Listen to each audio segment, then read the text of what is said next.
Thank you for giving your time to come on a Saturday morning. Everyone's time is very precious, and to give up a part of a weekend I know is very important for each and every one of you. I'm a huge believer in these type of ministries, not just men's ministry, but little things in the church, parish-based, are very, very important today. As you've heard, I'm involved in Catholic education. This is my 30th year in Catholic education.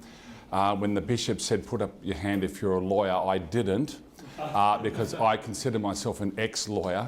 I was in law for 8 years, but I'm really, really supremely happy involved in education.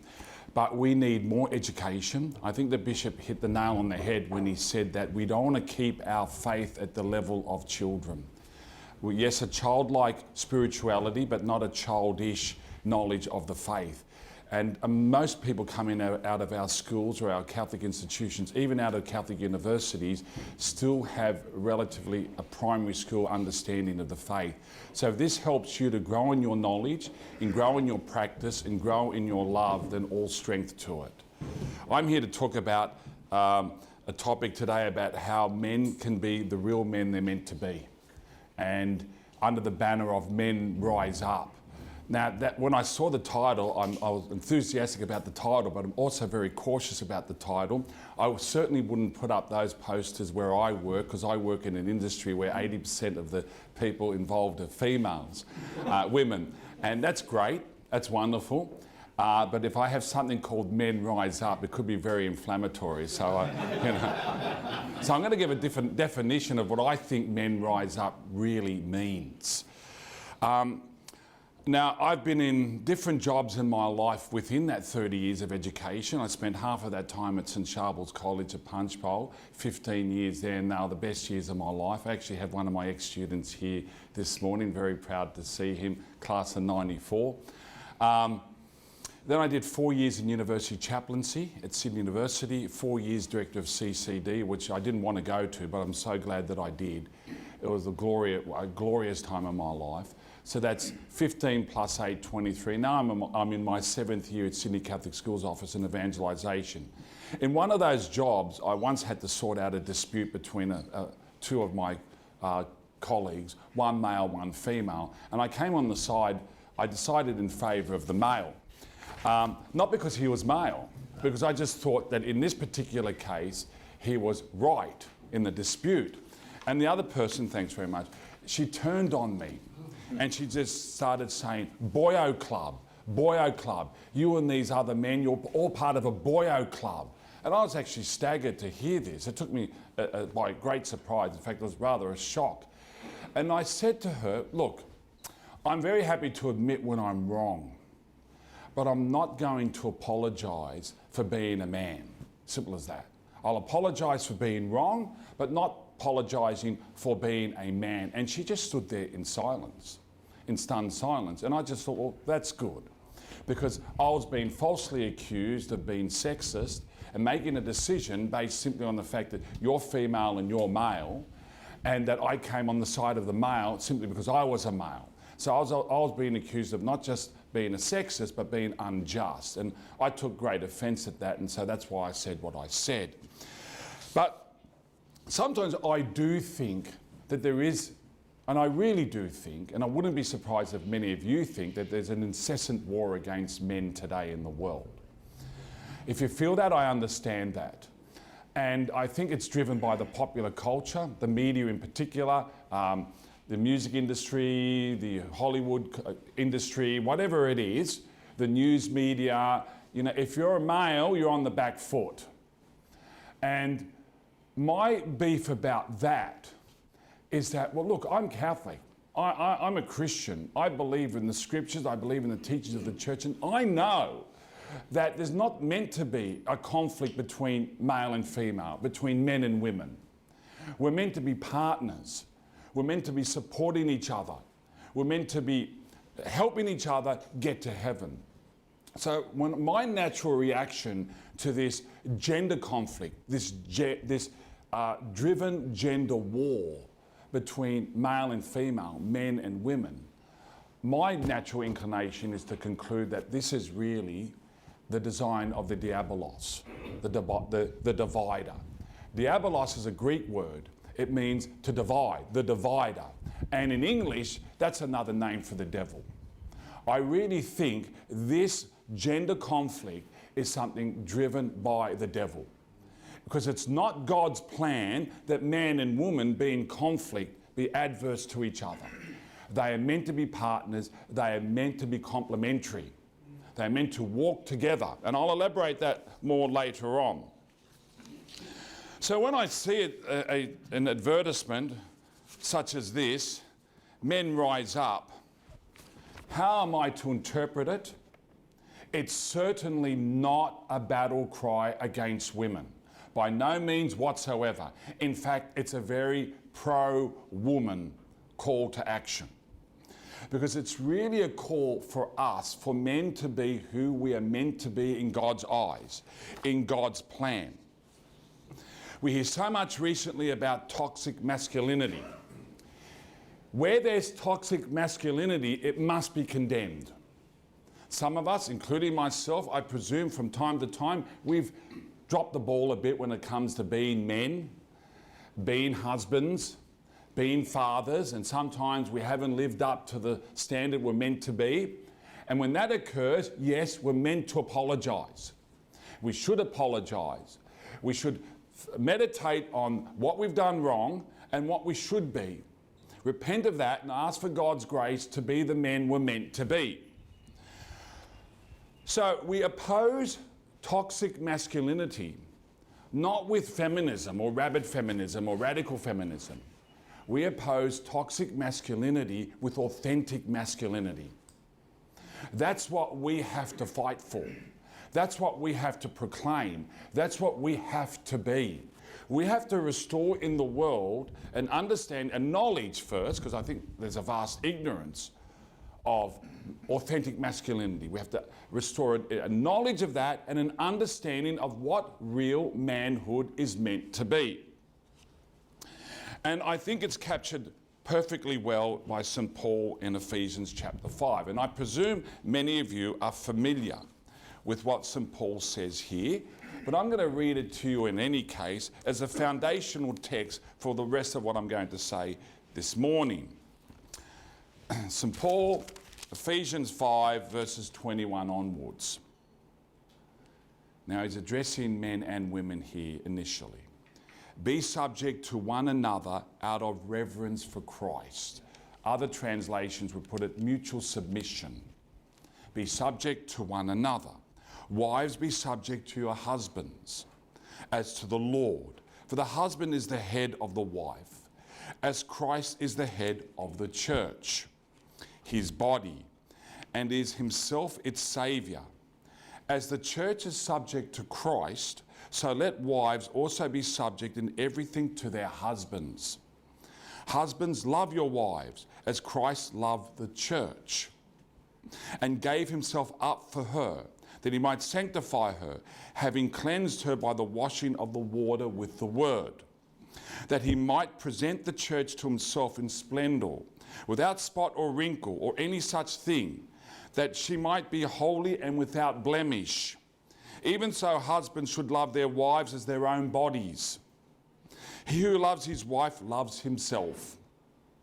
For no man ever hates his own flesh, but nourishes and cherishes it, as Christ does the church, because we are members of his body. For this reason a man shall leave his father and mother and be joined to his wife, and the two shall become one. This is a great mystery, and I mean in reference to Christ and the church. However, let each one of you love his wife as himself, and let the wife see that she respects her husband. Now, there's much in that text. Some of what St. Paul says would be highly offensive to the radical feminists of today. Those words, wives, be subject to your husbands, is not what they want to hear. And if any of us were to say that anywhere in public, I'm sure we would cop a pasting. You expect your wife to be subject to you. Imagine if we have another famous royal wedding and the vows that are exchanged, you have the wife or the the bride saying in the ceremony, I'm going to be obeying my husband. It'll be an international outcry. If we focus on those words alone, we have distorted St. Paul. St. Paul gets accused of being a misogynist for such words as that. Wives, be subject to your husbands. Remember the opening words. It's about mutual submission. It's about husbands loving their wives as part of their own body. The husband and the wife reverencing each other. The husband and the wife forming a moral unity, one flesh. The husband being like Christ, willing to sacrifice himself for his spouse. How does Christ sacrifice himself for his spouse? He dies on the cross. And men are meant to imitate Christ in this regard. We are meant to be people of sacrifice for the sake of our spouse. Any thought of domination in the marriage of the man over the woman is a great distortion. It's a great perversion. Domination is a consequence of sin. For a man to think that he enters into marriage and his headship is to be interpreted as domination over the woman or the child is really living out a consequence of original sin, not living out the consequences of a Christian vocation. Domination came into the relationship between the man and the woman because of sin. In God's original plan, in original justice, it was meant to be a mutual partnership of equals. Yes, the man is the head. I don't deny that. I'll never deny that. I'm not going to fall into the politically correct, trap here of denying something I believe inherently in my heart and in my mind. The man is the head of the woman. Why? Because St. Paul says so. If that makes me a fundamentalist, well, I'm not interested in slogans like that. That makes me a Catholic who believes revelation as contained in Scripture. What St. Paul doesn't say, but what the church does say, and what I will say as well, is that the woman is the heart. There's headship and there's heartship. And you look at any human body, where there's no head operating, that's a mindless body. Where there's no heart operating, it's a dead body as well. You can't have one without the other. They have to be working together, in tandem, in partnership, for the sake of the one unity, that body. And the man and the woman, living out their headship, living out their heartship, are meant to be in cooperation. So it's not about domination. If you are dominating your wife or your children, you're living out original sin. You're not living out the vocation of a Christian man, Christian husband, or a Christian father. Because it's about partnership, it's about mutual submission. You don't have to actually work out how you are to be mutually submissive. It should flow organically within the household. What she looks after, what I look after, and it's meant to be organic and natural and not by design where you sat down and you planned it out and you wrote it down, this is the agreement between you and me. It's quite obvious in my household, she controls all the finances, I just have to earn the money. That's what she thinks anyway. All right. But anyway, complementarity is very important because there's a war not just against men, there's a war against male and female. We have to uphold the maleness and femaleness of humanity. Why are these differences in existence? They're God created. For what purpose? Our differences make the man and the woman attractive to each other. Unless there's some form of disorder that needs to be treated out of compassion and mercy. That's why men and women are different. So that we are attractive to each other and we complete each other. There's certain qualities the man has that the woman doesn't and needs, and vice versa. Certain qualities the woman has that the man doesn't have and needs. So this maleness and femaleness is for the sake of partnership to complete that moral unity of the man and woman in marriage. This is the core here. And the next three words are very important. And later on I'm going to give you a real life example of how these three words have changed one person's life, one person's attitude within marriage, towards his wife, towards his children. The core of the vocation of the man, the father and the husband, his headship is lived out through service, through sacrifice and through suffering. It's those three S's: service, sacrifice and suffering. And you have to embrace that. The biggest killer of so many marriages is another S word: selfishness. When I used to work in CCD, I used to go to the lunchtime mass there in Paulding Centre on level 6. And there was one priest there who would say mass from time to time. He was working the tribunal. Neither he nor I at that moment knew that this was one of his last masses, because sadly he was just going to have a heart attack within a week and he'll die instantly. But in that homily that he gave, which was a very short homily, it was very powerful. It struck the nerve immediately. Working on the tribunal, he said, the biggest problem today when I deal with all these marriages that are breaking up, especially with young people, they don't know about unselfishness.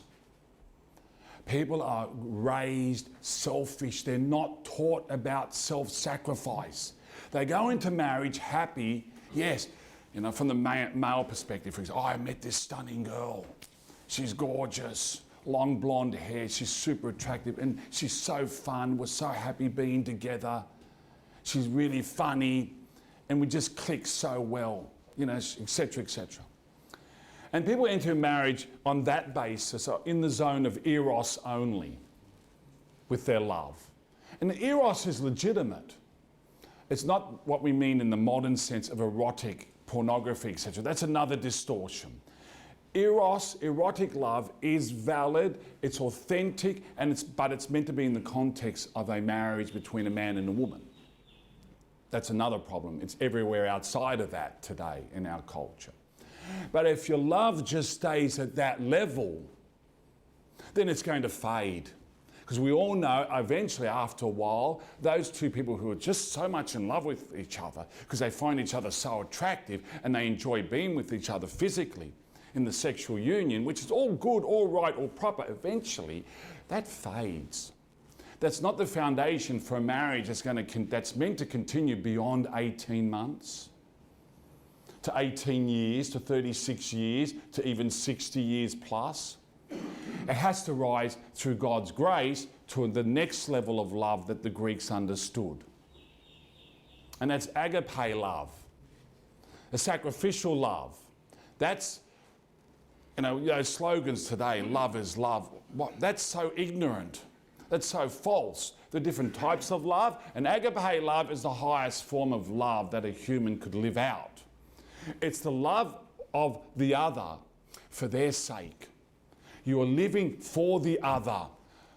With eros, you're living with the other and for the other until the enjoyment ends. With agape love, you're not just living with the other, you're living for the other. That's what's transformative. That's the core of the male vocation in marriage. That's the core of your headship: to serve, to sacrifice, and to suffer, even unto death if necessary. Now, if a young woman comes up to me, and some of them do at work, I've got, you're going to laugh at this, but this is true. I've got 3 young teachers, female, asking me to help them find husbands at the moment. I'm having some success, but it's hard. Because they're desperate for good men too. And I'm happy to help them. Because marriage is a holy thing. And if I can stand in front of people and talk the theory, that's one thing. But if I can help someone find the reality of love, if I'm capable of helping, I will. And what they want, they want men who are going to be good hard workers, not just handsome, but people of faith, people of service, people of sacrifice. And when they ask me for advice, I say to them, I'm prepared to say to them, look, when this relationship gets serious with this guy and you want to really know whether you're going to marry him or not, ask him this question. I'll just make up this name. Jack, are you willing to die for me?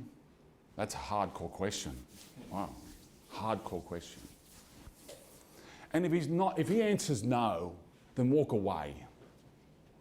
Because he's not really willing to live out the core of the vocation of a man and a husband in marriage. Because that's our role. We're meant to be like Adam in the garden. When you marry, you have a family, your home becomes a church, a domestic church. You're meant to defend that like Adam was meant to defend the garden. Adam didn't defend the garden. He let that serpent in when he should have rebutted that serpent.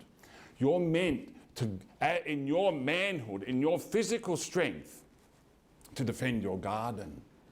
And that means to defend your wife and to defend your children, even if it means any form of suffering, even leading to death. And again, Christ proved that. So important to notice this nuanced difference between living with someone and living for them. Because so many marriages, even those that hang in there, now Australia's divorce rate's 46%. Belgium is 71%. There's something terribly wrong happening in the world. The devil is having a field day. The diabolos is making a lot of division everywhere. But this subtle difference, so many people who are in marriages that are still existing, that haven't fallen apart, nevertheless, there's still sometimes strangers under the same roof. There's tension. There's coldness. There's silence. People are scared to talk to each other anymore because they're worried about what next argument might explode. They're sleeping in different bedrooms. What can change that is that you need, and sometimes, and I'll say to the men, if you're in a situation like that, you take the initiative. If you are waiting for your spouse to change, you're making a mistake. You're abrogating your leadership role. You make the change. You decide in prayer, in your heart, in your mind, I am not just going to live with this person. As a real man, a real husband, and a real father, I'm going to live for these people under this roof.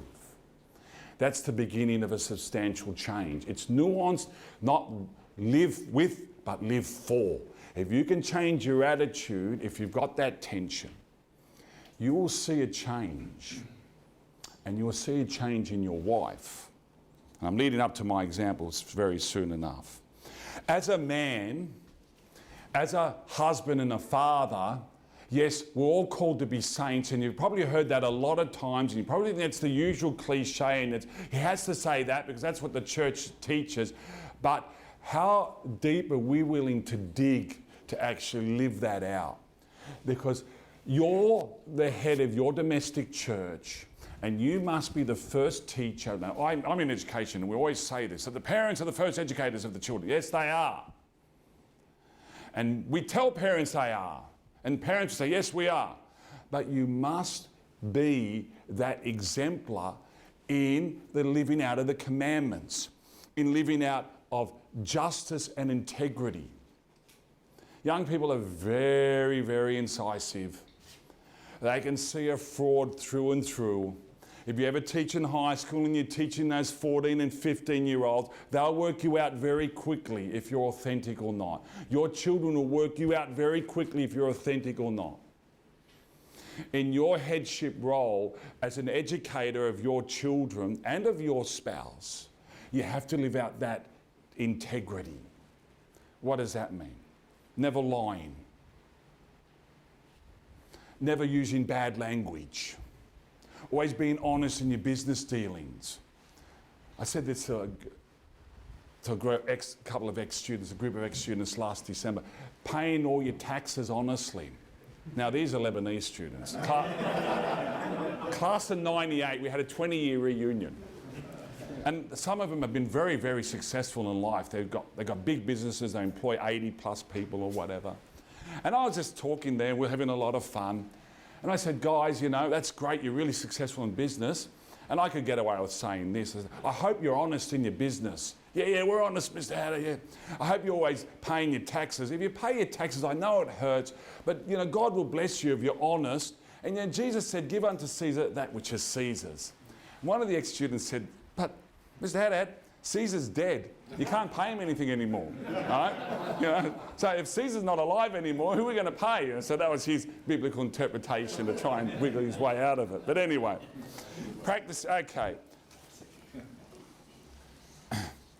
Yes, and I've already mentioned the point about defending your home as your garden.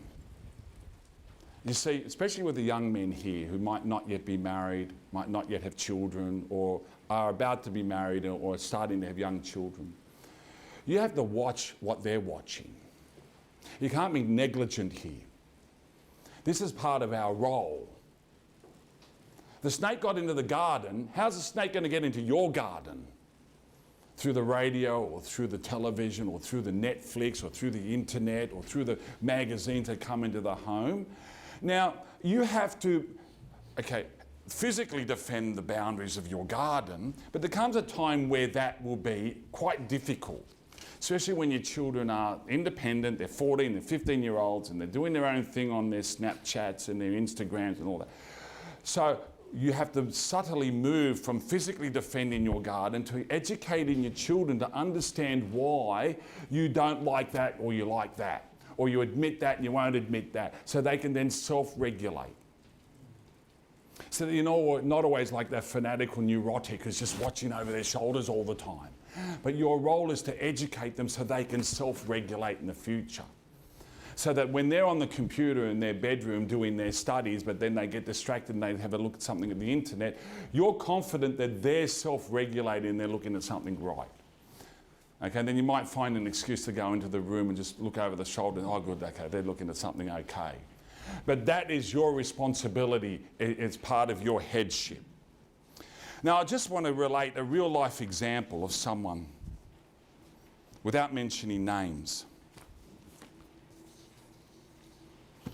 But I know someone very well. They went on World Youth Day to Krakow in 2016. Part of my job is to go to World Youth Day with staff groups and students as well. And this person had a lot of time to think about themselves and their marriage while at Krakow. And they understood that something was not exactly right. They'd been married for over 15 years, and that person had married a really good woman, and none of them, they were good practicing Catholics, and none of them believed in divorce. So they were never going to get divorced.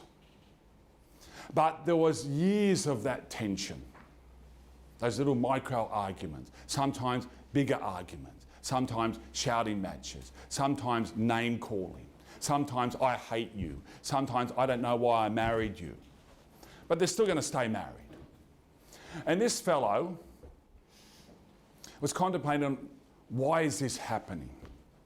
And then thinking about himself. What has he done to contribute to this situation, to this problem? He went at one occasion more than 10 weeks without being able to even say a word to his wife within the home. He thought and realised that the problem was with himself. He also knew that his wife's got problems. But no matter what he would say to his wife, she's not going to change just because he says so. Because she could see that he has problems that he has to change. And in his manhood, in his leadership, he decided, look, I know what the problem is. The core problem is selfishness. I don't like giving up my own time. When I'm asked to do something, I complain. I give excuses why I don't want to get up now and do this thing. Or I don't want to get up in the morning to take the children earlier to this train station for school. I don't want to help with the shopping when she arrives home and help pack it away in the kitchen. It were these little things that he thought were little, but for her they're big. And for her, they spelt that you're a selfish man. So what he realised while on World Youth Day back in 2016, the core problem in his marriage was selfishness. So he made a determination, I'm going to deny myself, I'm going to be an unselfish person to my wife and to my children. And that's going to be hard, this person concluded, because of years of ingrained selfishness. Now, things like this you can commit to. The big problem is they fade after a couple of weeks, 3 weeks, 4 weeks. So this was the big challenge for this person. When he came home, he decided, I'm going to be more affectionate to my wife. After going many years without even ever telling her you're beautiful, he began to say to her again, hi beautiful. He began to kiss her in the morning, when he left for work, when he came home from work, before he went to bed. And this was something that she was at first surprised and shocked about and suspicious. And there's 2 levels of suspicion here.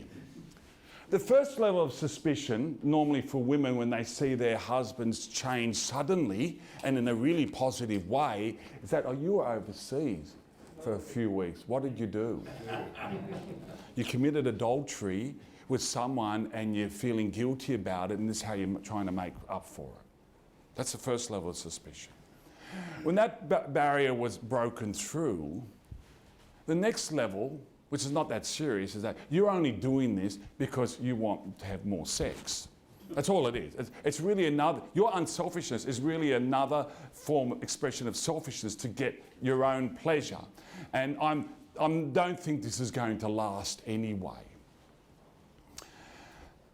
That man knew what those problems were, but with continued reflection and continued prayer, he determined that he was going to stay on this path no matter how she reacted.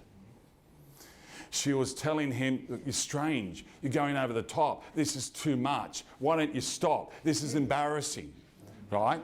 And he was, no, I'm going to keep going on this path. His hope is that she would eventually respond positively. And it took about 4 weeks before she began to respond positively. It had broken through the usual 2-week barrier. He wasn't asking for just sex all the time. I'm sure there wasn't any affair over there in Poland. This looks like the real deal. When he was saying, I love you, she began to respond, I love you too. When he began to embrace her, she would reciprocate with the embrace. That person tells me that since this began, he and she have lived the best married life they've ever lived.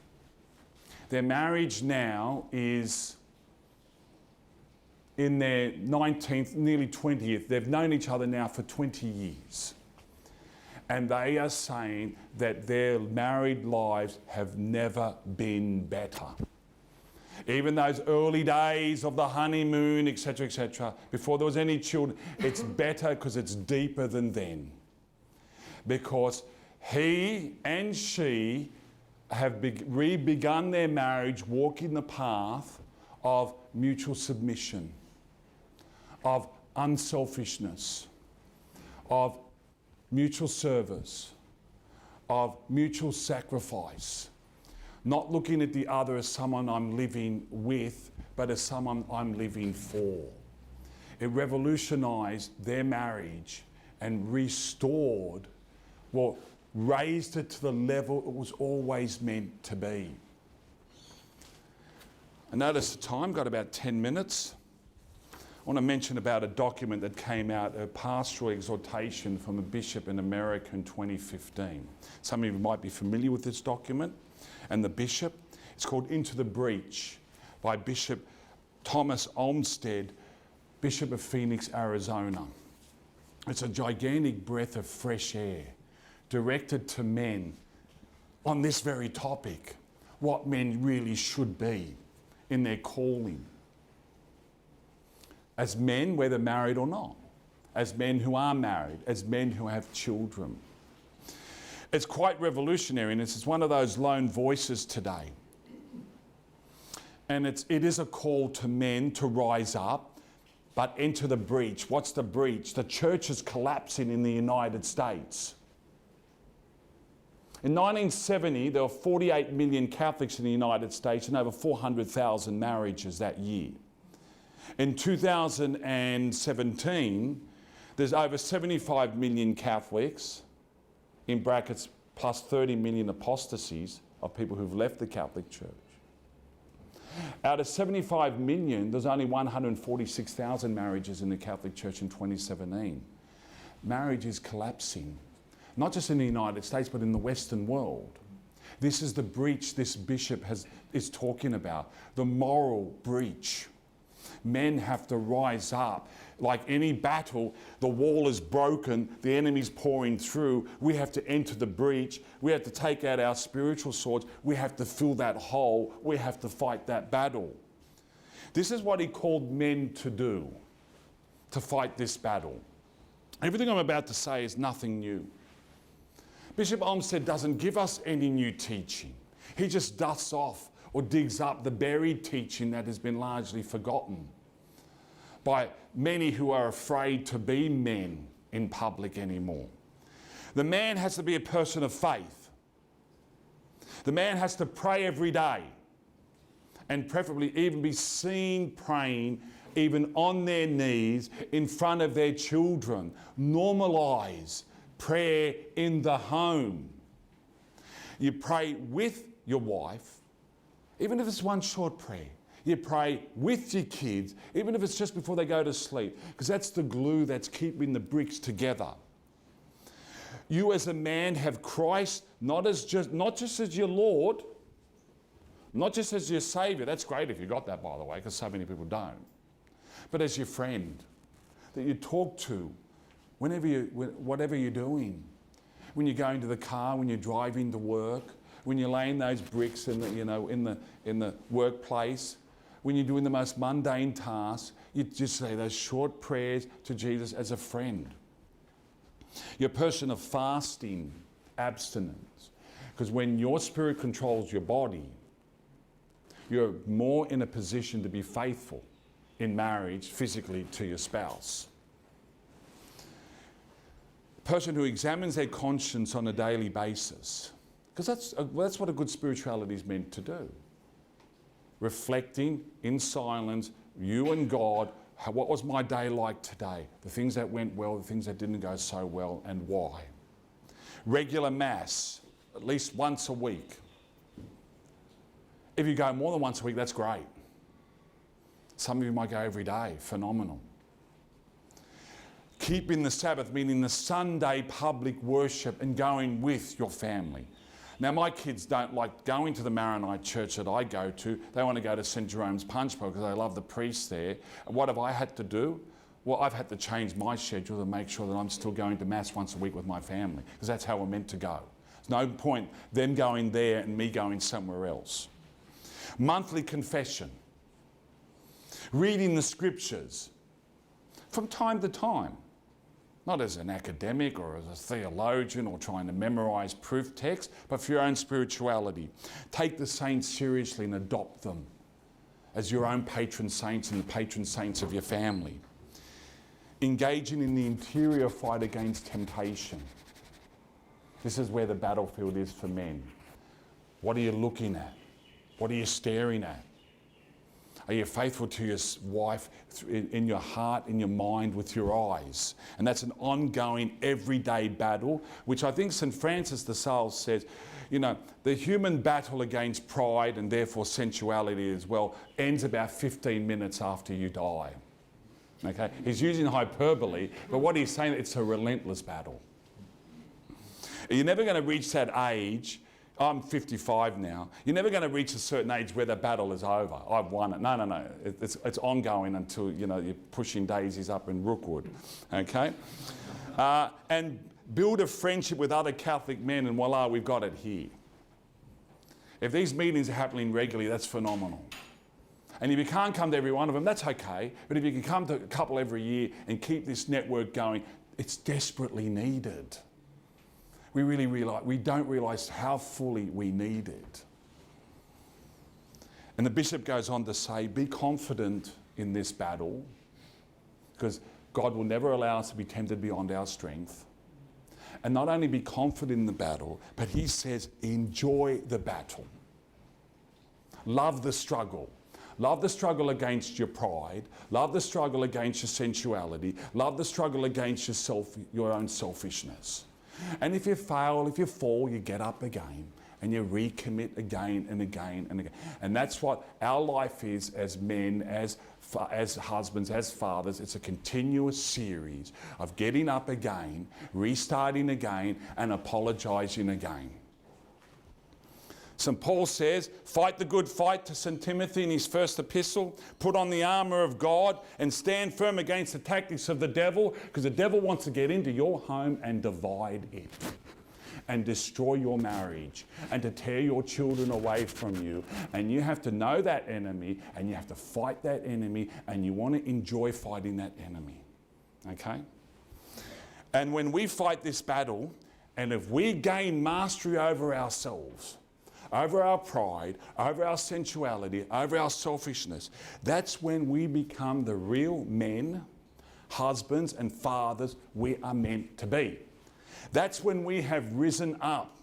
That's when we become truly free, truly the human beings God created us to be, and truly most like Christ. Thank you very much. Yeah,